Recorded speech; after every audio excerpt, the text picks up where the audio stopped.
नेपाल से बिहार तक हिल गई धरती। आधी रात को लगभग 3 बजे आया भूकंप। काठमांडू से पूर्व सिंधुपाल चौक में था केंद्र।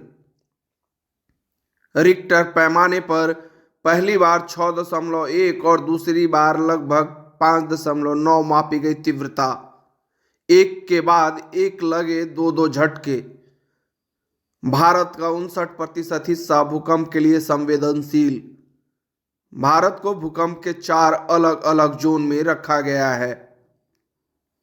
पूरी खबर यह है कि देर रात यूपी और बिहार दोनों राज्यों के कई हिस्सों में भूकंप के जोरदार झटके महसूस किए गए। वही भूकंप की वजह से लोगों को घरों से बाहर निकलना पड़ा। हालांकि अभी तक इस भूकंप से किसी के जान माल के नुकसान की कोई सूचना नहीं मिली है। देर रात यूपी और बिहार दोनों राज्यों के कई हिस्सों में भूकंप के जोरदार झटके महसूस किए गए। भूकंप की वजह से लोग बाहर निकल गए।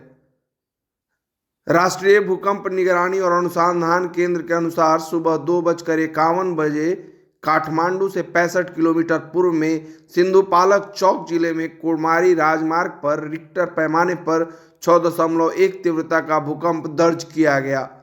देर रात एक के बाद एक दो झटके महसूस किए गए। एक भूकंप का केंद्र नेपाल की राजधानी काठमांडू के पास रहा तो वहीं दूसरा बिहार बॉर्डर के पास।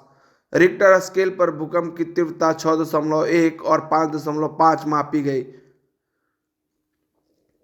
भूगर्भ विशेषज्ञों के अनुसार भारत के कुल भूभाग के लगभग 59% हिस्से को भूकंप के लिहाज से संवेदनशील माना जाता है। वैज्ञानिकों ने भारत में भूकंप क्षेत्र को जोन 2, जोन 3, जोन 4 और जोन 5 में रखा है। कुल 4 भागों में विभाजित किया गया है। जोन 5 के इलाके को सबसे ज़्यादा संवेदनशील माना जाता है, जबकि जोन 2 कम संवेदनशील माना जाता है। देश की राजधानी दिल्ली भूकंप के जोन 4 में आती है। यहाँ 7 से अधिक तीव्रता के ही भूकंप आ सकते हैं, जिससे बड़ी तबाही हो सकती है। हाल के दिनों में देश दुनिया के कई इलाकों में भूकंप की घटनाओं में बढ़ोतरी देखी जा रही है। धरती के भीतर 7 टेक्टोनिक प्लेट्स हैं। ये प्लेट्स लगातार अपने स्थान पर घूमते रहती हैं। हालांकि कभी कभी इनमें टकराव या घर्षण भी होता है। इसी कारण धरती पर भूकंप की घटनाएं देखने को मिलती है। इसका सबसे ज़्यादा नुकसान आम जनजीवन को उठाना पड़ता है। भूकंप से मकानें गिर जाती हैं, जिसमें दबकर हजारों लोगों की मौत होती है। हालांकि रात में आई भूकंप की वजह से कहीं किसी के हताहत होने की कोई सूचना नहीं मिली है।